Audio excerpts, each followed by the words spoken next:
Hello guys, പുതിയ വീട്ടിലേക്ക് എല്ലാവർക്കും സ്വാഗതം. The most awaited cinema of 2026 അത് ഏതാണെന്ന് ചോദിച്ചു കഴിഞ്ഞാൽ ഒറ്റ ഉത്തരവ് എനിക്കുള്ളൂ: ദൃശ്യം 3. അതിൻ്റെ ഒരു ടീസർ ഇതിനു മുമ്പ് ഇറങ്ങിയിട്ടുണ്ടായിരുന്നു. അത് ദൃശ്യം 1, 2 അതെല്ലാം കൂടെ ചേർത്ത് വെച്ചിട്ടുള്ള ഒരു ടീസർ. അതിനകത്തൊരു പുണ്ണാക്ക് നമുക്ക് എങ്ങും മനസ്സിലാവുന്ന തരത്തിലുള്ള ഒരു ക്ലൂ ഒന്നും ഉണ്ടായിരുന്നില്ല. എന്നാൽ ഒരു 1 hour മുമ്പ് ദൃശ്യം 3ൻ്റെ ഒരു പ്രോപ്പർ ട്രെയിലർ ഇറങ്ങിയിട്ടുണ്ട്. നമുക്ക് ആ ട്രെയിലർ ഒന്ന് കാണാം. നിങ്ങൾ എല്ലാവരും ഒരു റിയാലിറ്റി അക്സെപ്റ്റ് ചെയ്യണം. പോലീസിനും ഈ സൊസൈറ്റിയിലെ നല്ലൊരു ശതമാനം ആളുകൾക്കും ഈ കേസിന്റെ സത്യാവസ്ഥ എന്താണെന്ന് നന്നായിട്ട് അറിയാം. ചുരുക്കി പറഞ്ഞു കഴിഞ്ഞാൽ കണ്ടോണ്ടിരിക്കുന്ന ജനങ്ങൾക്കും നാട്ടുകാർക്കും പോലീസുകാർക്കും എല്ലാവർക്കും അറിയാം ജോർജ് കുട്ടി ആൻഡ് ഫാമിലിയാണ് അവനെ തട്ടിയതെന്ന്. പക്ഷെ ഇതുവരെ തെളിയിക്കാൻ പറ്റിയിട്ടില്ല. അത് ആദ്യം നിങ്ങൾ അക്സെപ്റ്റ് ചെയ്യണമെന്നാണ് നമ്മുടെ വക്കീല് പറയുന്നത്. വക്കീല് കേസ് ജയിച്ചാലുള്ള പാർട്ടി നടക്കുന്നതിനിടയിലാണെന്ന് തോന്നി ഈ സംസാരിച്ചുകൊണ്ടിരിക്കുന്നത്. മറ്റേതിന്റെ കണ്ടിന്യൂഷൻ ആയിട്ടായിരിക്കും ഈ സാധനം തുടങ്ങുന്നത്. അല്ലല്ല, 21 അത് തീർന്ന് 26 24 കൊല്ലത്തെ കഥയായിരിക്കും മേ ബി ഈ വട്ടം കാണിക്കാൻ പോകുന്നത്. വാഴത്തോപ്പ് മാറ്റി, വാഴയുണ്ടല്ലോ, ചീനി മാറ്റിയിട്ടൊന്നുമില്ല. ഇയാളാളൊരു കില്ലാടിയാ. ചുമ്മാതാണോ പോലീസുകാർ പോലും ചൊല്ലു പറഞ്ഞത്? പുതിയ 2 കഥാപാത്രങ്ങൾ ഇൻക്ലൂഡ് ആയിട്ടുണ്ടായിരുന്നു. ദൃശ്യം 2വിനകത്ത് 2 പോലീസുകാരി, ഒരു പോലീസുകാരനുമായിരുന്നു വന്നിട്ടുള്ളത്. ഇതിനകത്ത് പുതിയ 2 പ്രസ് മീഡിയക്കാർ 2 പേരും വന്നിട്ടുണ്ട്. പുതിയ റോളാണ് അവരുടെ റോൾ എന്താണെന്ന് അറിയത്തില്ല. ഇനി ചിലപ്പം മീഡിയക്കാർ, പോലീസുകാർ വിട്ട സാധനം മീഡിയക്കാർ കുത്തിപ്പൊക്കിക്കൊണ്ട് വരുന്നതായിരിക്കും ചിലപ്പോൾ ഇതിനകത്തെ സ്റ്റോറി. മനസ്സിലായോ? ജോർജ് കുട്ടി തന്നെയല്ലേ പറഞ്ഞത് പ്രശ്നങ്ങളൊക്കെ തീർന്നു, ഇനി പേടിക്കാനൊന്നുമില്ലെന്ന്. ഇവര് ട്രോമയിലായ എന്ത് പറ്റി ചേച്ചി ചെറുക്കൻ്റെ അസ്ഥികൂടത്ത് കണ്ടുപിടിക്കാൻ നടന്നു ചേച്ചി ട്രോമ അടിച്ചെന്ന് തോന്നുന്നു. ഫോട്ടോ ഒക്കെ തൂക്കിയിട്ടുണ്ട്. ഇനിയിപ്പോൾ അവിടെ കാണും ഇരുന്നു, ഇങ്ങോട്ടെങ്കിലും വരണ്ട.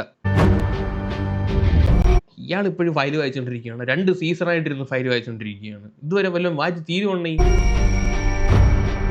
അൻസിബയും എസ്തറും ഈ ദൃശ്യം 3 ഇതോടെ അവസാനിക്കുകയാണെങ്കിൽ ഇവരുടെ കാര്യമാണ് ഏറ്റവും പരിതാപകരം. ഭയങ്കര വിഷമമാണ്. വല്ലപ്പോഴും വന്ന് സിനിമയിൽ ഒന്ന് അഭിനയിക്കാൻ പറ്റുന്നത് ഈ ഒരൊറ്റ സിനിമ ഉണ്ട്. അതുകൊണ്ടാണ് ആരെങ്കിലും ആ പിള്ളേർക്ക് അവസരം കുറേ. നല്ല കഴിവുള്ള പിള്ളേരല്ലേ, ഒന്നുമില്ലല്ലോ, ഇത്രയും വലിയ സിനിമയുടെ പാർട്ടായിട്ടുള്ള ആൾക്കാരല്ലേ. പോലീസിന്റെ രീതികൾ you have seen his brilliance. Okay, അയാളുടെ ബ്രില്യൻസ് നമ്മൾ കണ്ടു. ഈ വട്ടം എന്താണ് നമ്മൾ കാണാൻ പോകുന്നത്? നേരം മുൻകൂട്ടി കണ്ട് കളിക്കുന്ന ഒരാളാണല്ലോ അയാൾ. അപ്പോ പോലീസുകാരും അയാളുടെ ഒരു ഫാനാണ്. ഗണേശണ്ണൻ എല്ലായിടത്തും അടിയാണല്ലോ. ഇലക്ഷൻ നിന്നപ്പോ അവിടെയും അടി, സിനിമയ്ക്കകത്തും അടി, മൊത്തത്തിൽ ഊക്കാണല്ലോ അണ്ണ. You witnessed his defence. Yes, നമ്മൾ അതും കണ്ടു. പിന്നെ ജോർജ് കുട്ടി ആളൊരു കുറുക്കനാണ്. But you never saw his. എന്താണ് നമ്മൾ കാണാത്തത്?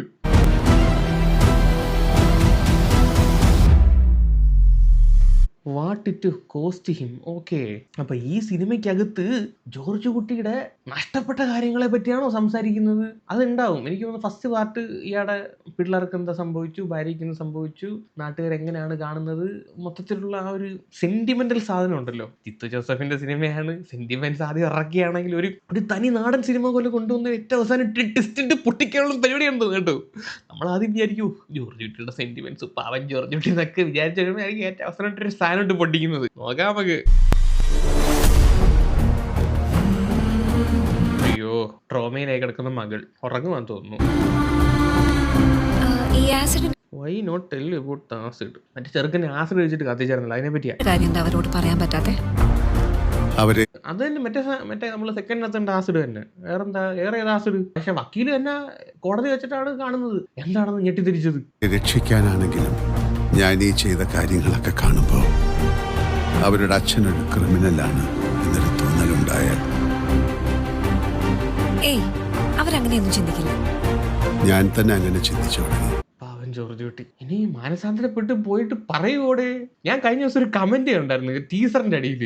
അന്നേ കുറ്റം സംബന്ധിച്ച് ജയിലിൽ പോയിരുന്നു, ഇപ്പൊ ജീവപര്യന്തം കഴിഞ്ഞ് ഇറങ്ങായിരുന്നു, ഇത്രയും കിടന്ന് അനുഭവിക്കണ്ടായിരുന്നു. ഇതിപ്പോ ഇന്ന് പിടിക്കും നാളെ പിടിക്കും എന്നൊക്കെ പറഞ്ഞ് തീർന്ന് ജീവിക്കേണ്ട അവസ്ഥയാണല്ലോ. ഞെട്ടലിനൊരു കുറവും ഇല്ലടേ. ജിത്തു ജോസഫിന്റെ സിനിമ ഉണ്ടെങ്കിൽ ഒരു 10-15 ഞെട്ടൽ. പ്രേക്ഷകരും ഞെട്ടും, കണ്ടുകൊണ്ടിരിക്കുന്ന ആളുകളും ഞെട്ടും. ഞെട്ടലിനൊരു കുറവും ഇല്ലാത്ത ഡയറക്ടറാണ് ജിത്തു ജോസഫ്. സർ, ഇപ്പോഴല്ല നമ്മുടെ പ്രസക്തി. മീഡിയ ഇൻവെസ്റ്റിഗേഷനിലൂടെ ജീവൻ വെച്ച് തെളിയിക്കപ്പെട്ട എന്തോരം കേസുകളുണ്ട് സർ. കണ്ട, ഇതിനകത്ത് മീഡിയ ഇൻവെസ്റ്റിഗേഷൻ തന്നെ. മറ്റേനകത്ത് പോലീസുകാർ ഇൻവെസ്റ്റിഗേഷൻ പാളിപ്പോയപ്പോ മീഡിയക്കാർ ഇറങ്ങിയേക്കാണ്. അതാണല്ലോ ഇപ്പോഴത്തെ ട്രെൻഡ്. ആരാണെന്ന് മനസ്സിലാക്കാൻ എന്തെങ്കിലും സൂചന തരാൻ പറ്റും? I want his full file on my desk as soon as possible. എന്നോ വീഡിയോ ഒക്കെ കാണുന്നുണ്ട്. ഞെട്ടല് ദാണ്ട ഞെട്ടുന്ന്, ലാലേട്ടൻ ഞെട്ടുന്നിടയെ ഞെട്ടുന്ന്. ജിത്തു ജോസഫിന്റെ സിനിമയാണെങ്കിൽ ഞെട്ടലിനൊരു കുറവില്ലെന്ന് ഞാൻ പറഞ്ഞേ. ഏറ്റവും അവസാനം നമ്മളെയും ഞെട്ടിക്കും. ഇതാണ് പരിപാടി. നമ്മൾ ഞെട്ടിയ പടം കിടുക്കും, നമ്മൾ ഞെട്ടിയില്ലെങ്കിൽ പടം പൊട്ടും. ഇത് പൊട്ടാനുള്ള സാധ്യതയൊന്നുമില്ല. കാര്യം എന്ന് പറഞ്ഞു കഴിഞ്ഞാൽ ഇത്രയും വലിയൊരു ഉത്തരവാദിത്വം ജിത്തു ജോസഫിന്റെ തലയിൽ ഇരിപ്പുണ്ട്. ഈ പടം 2 പടം സൂപ്പർ ഹിറ്റ് സാധനം, അന്നേരം 3ാമത്തെ ഇറക്കിയിട്ട് വെറുതെ അങ്ങ് ഇറക്കാൻ പറ്റത്തില്ല. അത്രയും കോൺഫിഡന്റ് ഉണ്ടായതുകൊണ്ടാണ് പുള്ളി അത് ഇറക്കി വിട്ടേക്കുന്നത്. അല്ലാതെ ഇറക്കൂടെ എന്ന് ആലോചിച്ച് നോക്ക്. ഏത് 100 അല്ല 150 അല്ല 200 അല്ല 1000% ഉറപ്പാണ് ഈ പടം വേറെ ലെവൽ ആയിരിക്കും. എന്നാലും ജിത്തു ജോസഫിന്റെ ഇപ്പൊ റീസെന്റ് ആയിട്ട് ഇറങ്ങിയ 1-2 പടങ്ങളാണ് നമ്മളെ ബാക്കിലോട്ടൊന്ന് വലിക്കുന്നത്. വലതുവശത്തെ കള്ളൻ ആൻഡ് പടത്തിന്റെ പേരെന്ത് വരുന്നത്, ആസിഫ് അലിയുടെ ചറപറ ട്വിസ്റ്റ് ഇട്ട് പൊട്ടിച്ച പടം. അത് 2 ഓർക്കുമ്പോഴാണ് നമുക്ക് ചെറിയൊരു നെഗടിക്കുന്നത്. അല്ലാതെ കുഴപ്പമൊന്നുമില്ല. അന്നേരം ദൃശ്യം വെച്ച് അങ്ങനെ ഒരു കളി അങ്ങനെ കളിക്കൂല കേട്ടാ. ഇനി അങ്ങനെയൊന്നും ചിന്തിക്കണ്ട, എല്ലാം കഴിഞ്ഞില്ലേ? കഴിഞ്ഞോ? എനിക്ക് തോന്നുന്നത് ഏറ്റവും അവസാനത്തെ സീനാന്ന് തോന്നുന്നു. കഴിഞ്ഞോ? മിക്കവാറും ദൃശ്യം 4 കാണും. നിർത്താനുള്ള തീരുമാനത്തിനെല്ലാം തോന്നുന്നു. കഴിഞ്ഞോ? 4 വകുപ്പുണ്ടോ ഇതിനകത്ത്?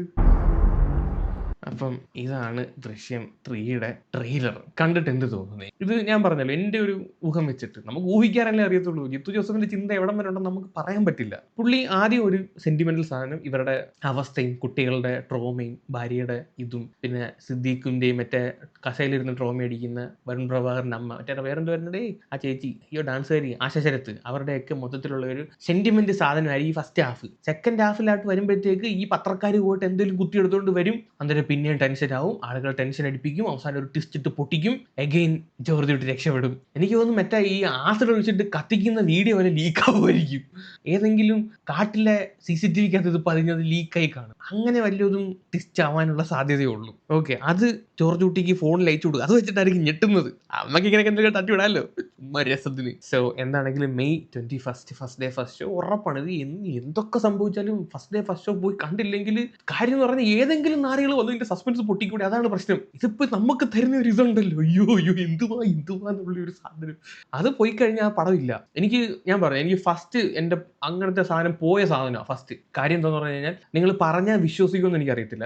ഞാൻ ബിടെക്കിന് പഠിക്കുന്ന സമയത്താണ് ഫസ്റ്റ് ഇറങ്ങുന്നത്. നമ്മൾ ബസ്സിനകത്ത് കോളേജിലോട്ടൊക്കെ പോകുന്ന സമയത്ത് ഇതിന്റെ പോസ്റ്റർ കാണും. കുറെ പച്ചിലകളുടെ ഇടയിൽ നിന്ന് മോഹൻലാൽ ഇങ്ങനെ നോക്കുന്ന പോസ്റ്റർ. ഇത് കണ്ടപ്പോൾ ഞാൻ വിചാരിച്ചു ഏതെങ്കിലും വല്ല അഗ്രികൾച്ചർ സിനിമ വല്ലതും ആയിരിക്കുമെന്ന്. അന്നേരം പടം ഇറങ്ങിയിട്ടില്ല, നമുക്കറിയത്തില്ല ഈ സംഭവം എന്തരാണെന്നുള്ളത്. അന്നേരം ഈ പടം ഇറങ്ങുന്നതിന് തൊട്ട് മുമ്പത്തെ ദിവസം എൻ്റെ ഒരു ഫ്രണ്ട്, ഇവൻ കട്ട മമ്മൂട്ടി ഫാനാണ്. മമ്മൂട്ടി ഫാൻ എന്ന് പറഞ്ഞാൽ അബ്ജാതി മമ്മൂട്ടി ഫാൻ. അവന്റെ തന്തയ്ക്ക് വിളിച്ചു കഴിഞ്ഞാൽ അവൻ കേട്ടോണ്ടിരിക്കും. പക്ഷെ മമ്മൂട്ടി എന്തെങ്കിലും പറഞ്ഞു കഴിഞ്ഞാൽ അവൻ ഇളകും. ഈ രീതിയിലുള്ള അമ്മാതിരി ഇക്കാഫാൻ അവൻ. ഇവൻ വന്ന് എൻ്റെ അടുത്തൊരു കഥ പറഞ്ഞടേ. കഥ കേട്ടവൻ വെറും പൊട്ട കഥയാണെന്ന് എനിക്ക് തോന്നി. ദൃശ്യം 3യുടെ കഥയാണ്. ഇയാൾ ഇറങ്ങുന്നതിന് മുമ്പ് പറയാനല്ലേ ദൃശ്യം 3 പൊട്ടി. കാര്യം വെച്ചാൽ അതിന്റെ കഥ ഇതാണ്. ഇവൻ പറഞ്ഞ കഥയ്ക്കകത്ത ട്വിസ്റ്റ് പക്ഷെ കറക്റ്റ് ആയിരുന്നു. അതാണ് എന്നെ ഞെട്ടിച്ചത്. സിനിമ ഇറങ്ങി അത് സ്പോയിൽ ആവുന്നതിന് മുമ്പ് ഞാൻ കഥ കേട്ട് ഞാൻ സ്പോയിലായ ഒരു സിനിമയാണ് ദൃശ്യം 1. അവൻ പറഞ്ഞ കഥ എന്തോന്ന് ഞാൻ പറഞ്ഞുതരാം. ഈ കഥ കേട്ട് കഴിഞ്ഞാൽ നിങ്ങളും ചിരിക്കും. ഈ പെങ്കൊച്ചിനെ ഒരുത്തൻ റേപ്പ് ചെയ്യാൻ ശ്രമിക്കും. യവനെ കൊണ്ട് പോലീസ് സ്റ്റേഷനിൽ കുഴിച്ചിടും. ഈ റേപ്പ് ചെയ്യുന്നതിന്റെ ഇടയിലും കണ്ട് ഈ പെണ്ണിന്റെ കണ്ണ് കുത്തി പൊട്ടിച്ചിട്ട് ഈ പെണ്ണിന്റെ കണ്ണ് 2 അടിച്ചു പോകും. അങ്ങനെ ഈ പെണ്ണ് ഹോസ്പിറ്റലിലാവും. ഈ പോലീസുകാരങ്ങനെ വന്ന് ജോർജ് കുട്ടിയുടെ പറമ്പൊക്കെ പരിശോധിക്കുന്ന സമയത്ത് അവിടുന്ന് പശുവിനെ കിട്ടും. ഈ 2 സാധനം പോലീസ് സ്റ്റേഷനിൽ കുഴിച്ചിടുന്നതും പറമ്പിൽ നിന്ന് പശുവിനെ കിട്ടുന്ന സാധനവും ഈ പടം ഇറങ്ങുന്നതിന് മുമ്പ് ഞാൻ അറിഞ്ഞു. എന്നിട്ട് ഇവൻ ലാസ്റ്റ് പറയുന്നത് തന്റെ കണ്ണുകൾ 2 തന്റെ മോക്ക് ദാനം ചെയ്തിട്ട് പറയുമെന്ന്, ഇനി എന്റെ മകളിലൂടെ ഞാൻ ഈ ലോകം കാണും, അന്നേരം സിനിമ അവസാനിക്കും. ഈ പടം പൊട്ടിയുടെ ഈ കൂറക്കഥ ഇതാണ് ഇവൻ പറയുന്ന കഥ. പക്ഷെ ഈ പറഞ്ഞ രീതി ഭയങ്കര ഫ്ലോപ്പ് ആയിരുന്നു. അതിനകത്ത് സസ്പെൻസ്, ഈ പശുവിനെ കുഴിച്ചെടുത്തത് പോലീസ് സ്റ്റേഷനിൽ കുഴിച്ചിടുന്ന സാധനം ഇത് ഞാൻ അറിഞ്ഞതാണ്. ഇത് എങ്ങനെ ഇവന്റെ വായിൽ എത്തിയെന്ന് സ്റ്റിൽ എനിക്ക് അറിയില്ല. എനിക്കൊന്ന് ഇവൻ കുറെ ഫാൻ ഗ്രൂപ്പിലൊക്കെ ഉണ്ട്. എനിക്കൊന്ന് അങ്ങനെ ഒരു ലീക്കായി ഇവന്റെ കൈ കിട്ടിയതായിരിക്കും ഈ സാധനം. ആരെങ്കിലും പറഞ്ഞൊക്കെ അറിഞ്ഞതായിരിക്കും. അങ്ങനെ ആ സിനിമ എനിക്ക് ഭയങ്കര വലിയൊരു സ്പോയിലർ ആയിരുന്നു. ഞാൻ വലുതായിട്ട് ഞെട്ടിയില്ല ആ പടത്തിന്റെ ക്ലൈമാക്സ് കണ്ട്. അത്രയും ഒരു സ്പോയിലർ കിട്ടിയ ഒരു സിനിമയായിരുന്നു ദൃശ്യം 1. അതുകൊണ്ട് ഫസ്റ്റ് ദിവസം ഫസ്റ്റ് ഡേ തന്നെ പോയി കണ്ടില്ല, നഷ്ടമാണ് ഇങ്ങനെയുള്ള പടങ്ങൾ. ഏതെങ്കിലും നാറുകൾ വന്നിരുന്നിട്ട് നമുക്കിട്ട് പണിയും. ഇതുപോലെ എനിക്ക് സ്പോയിലർ കിട്ടിയ വേറെ പടമാണ് മുംബൈ പോലീസിന്റെ സസ്പെൻസ് എന്ന് പറഞ്ഞാൽ എല്ലാവരും ഒരേ കിണ്ണം കാച്ചിയ സസ്പെൻസ്. ഇന്ന് ഒരു മനുഷ്യനും പ്രെഡിക്റ്റ് ചെയ്യാൻ പറ്റാത്ത സസ്പെൻസ് എന്നൊക്കെ പറഞ്ഞിട്ട് കോളേജിൽ പഠിക്കുന്ന സമയത്ത് ഓരോരുത്തന്മാരൊക്കെ വന്ന് പറയുന്നുണ്ടായിരുന്നു. അതായത് ഈ സിനിമ എനിക്ക് പോയി കാണണം. നമുക്ക് ഇന്നത്തെ കൂട്ട് പെട്ടെന്ന് അങ്ങോട്ട് പോയി കാണാനൊന്നും പറ്റുന്നില്ല. കോളേജിൽ പോകണം, തിരിച്ചു വരണം, അങ്ങനെ ഫസ്റ്റ് വീക്ക് അങ്ങനെ പോകുന്ന പരുവൊന്നുമില്ല. അങ്ങനെ ഇത് കാണാൻ വേണ്ടി ഇങ്ങനെ ഇരിക്കുമോ, ഒരു അവധി കിട്ടാൻ വേണ്ടി പോകാൻ വേണ്ടിയിട്ട് ഇരിക്കുക. അങ്ങനെ ആ സമയത്ത് ഞാനൊന്ന് മുടി വെട്ടാൻ വേണ്ടി പോയടേ. മുടി വെട്ടാൻ വേണ്ടി പോയ സമയത്ത് ഈ പന്ന കടയാടി മോൻ എന്നെ മുടി വെട്ടാൻ വേണ്ടിയുള്ള സാധനമൊക്കെ അങ്ങോട്ട് കെട്ടിയിട്ട് നമ്മളെ കസേരക്കകത്തിരുത്തി മുടി വെട്ടിക്കൊണ്ടിരുന്ന സമയത്ത് അടുത്ത് വന്നിരിക്കുന്ന ഒരുത്തിൻ്റെ അടുത്ത് ഈ മുംബൈ പോലീസിന്റെ കഥ അങ്ങ് പറഞ്ഞ് പന്നാറി അവ മറ്റേ ഗുണ്ടനാണെന്നുള്ള രീതിയിൽ കഥ അങ്ങ് പറഞ്ഞു. ഞാൻ അവിടെ നീ കോപ്പ് അങ്ങ് കേൾക്കുകയും ചെയ്തു. എൻ്റെ സസ്പെൻസ് അങ്ങ് പൊളിഞ്ഞു. അങ്ങനെ പൊളിഞ്ഞൊരു സാധനമാണ് മുംബൈ പോലീസിന്റെ സസ്പെൻസ്. ആൻഡ് ഇതിന്റെ ദൃശ്യം 3 ഞാൻ അറിയുന്നത് ഇത് ആർക്കും അറിയത്തില്ല. ഇത് കഥ എന്താണെന്ന് അതിനകത്ത് അഭിനയിച്ച ആൾക്കാർക്ക് പോലും അറിയത്തില്ല എന്നുള്ള രീതിയിലൊക്കെയാണ് വാർത്തകൾ പുറത്തു വരുന്നത്. പുറത്തിറങ്ങുന്ന സമയത്ത് മാത്രമേ ആൾക്കാർക്ക് ഇതെന്താണെന്ന് അറിയത്തുള്ളൂ. അത്രയും എന്താ പറയുക, അത്രയും കോൺഫിഡൻഷ്യലായിട്ടാണ് ഇതിന്റെ സ്റ്റോറി ആൻഡ് സിനിമ വെച്ചേക്കുന്നത് എന്നാണ് അറിയാൻ സാധിക്കുന്നത്. സോ എന്താണെങ്കിലും മെയ് 21 എന്നുള്ളൊരു ദിവസം ഉണ്ടെങ്കിൽ first day first show industrial ഹിറ്റാണ്. ദൃശ്യം 2 വെച്ച് സാധിക്കാതെ പോയത് ഈ വട്ടം അടിക്കും. ദൃശ്യം 2 OTT ആയിരുന്നു, അതുകൊണ്ട് അത് വൻ ഹിറ്റ് ആവേണ്ട സാധനമായിരുന്നു. ബട്ട് OTT ആയതുകൊണ്ട് അറിയാമല്ലോ. അപ്പം എന്താണെന്ന് നമുക്ക് നോക്കാം ഗൈസ്. ഈ വീഡിയോയിൽ കുറെ കമന്റ് വന്നിട്ടുണ്ട്, നമുക്ക് അതോടെ നോക്കാം. ഫസ്റ്റ് ഡേ ഫസ്റ്റ് ഷോ പോകുന്നവരുണ്ടോ? 3300 പേരാണ് അതിന്റെ കമന്റ് ചെയ്തൊക്കെ. ശരിക്കും നമ്മൾ അയാളെ അല്ല തിരിച്ചിട്ടുള്ളത്, അയാൾ നമ്മളെയാണ്. ആ 4ാം ക്ലാസ്സുകാരൻ്റെ 3ാം വരവ്, ലാലേട്ടൻ്റെ ഡൈഹാർഡ് ഫാൻസ് എല്ലാം ഇത് തന്നെ കേട്ടോ. ഞാൻ നേരത്തെ പറഞ്ഞ കമന്റ് അന്ന് സമ്മതിച്ചിരുന്നെങ്കിൽ ഇപ്പൊ ജീവപര്യന്തം കഴിഞ്ഞ് ഇറങ്ങാനുള്ള സമയം കഴിഞ്ഞു. 1-2 റീവാച്ച് ചെയ്യേണ്ടി വരില്ല, അത്രയ്ക്ക് മനപ്പാടമാണ്. സത്യം ഇത്രയും വർഷമായിട്ടും ഈ മറ്റേ പടം എവിടാണ് എന്താണെന്ന് റീവാച്ച് ചെയ്ത് നോക്കേണ്ട ഒരു ആവശ്യകതയില്ല. അത്രയ്ക്ക് മനസ്സിൽ പതിഞ്ഞൊരു കഥയാണ്. ഈച്ച് ആൻഡ് എവറി സീക്വൻസ് പോലും നമുക്ക് ഇപ്പോഴും ഓർമ്മയുണ്ട്. സോ കൂടുതലൊന്നും പറയുന്നില്ല. നിങ്ങളുടെ ഒപ്പീനിയൻ താഴെ കമന്റ് ചെയ്യാൻ. അപ്പോൾ ശരി, ബൈ.